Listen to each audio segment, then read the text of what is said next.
சரி வாங்க, குழந்தைகளோட இந்த வித்தியாசமான பழக்கத்துக்கு என்ன காரணம்னு பார்க்கலாம். முக்கியமா ஆட்டிசம், ADHD குழந்தைங்களுக்கு இது ஏன் ஏற்படுது? நிறைய பெற்றோர்களுக்கு இந்த கேள்வி இருக்கு. உண்மையில இது கொஞ்சம் குழப்பமா தான் இருக்கும். பாக்குறதுக்கு இது ஒரு மாதிரி இருந்தாலும் இதுக்கு பின்னாடி ஒரு முக்கியமான சென்சரி காரணம் இருக்கு.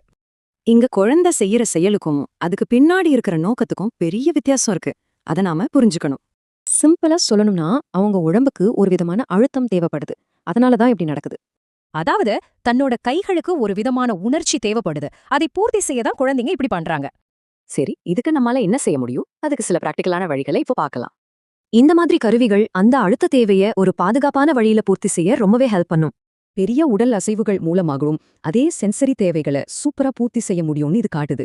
ஒரு சின்ன ஹேண்ட் மசாஜர் மாதிரி ஏதாவது ஒண்ணு கூட இந்த பழக்கத்தை மாத்துறதுக்கு ரொம்பவே யூஸ்ஃபுல்லா இருக்கும். சோ ஒவ்வொரு பழக்கத்தையும் ஒரு சிக்னலா பாருங்க. உங்க குழந்தை உங்ககிட்ட என்ன சொல்ல முயற்சி பண்ணுது,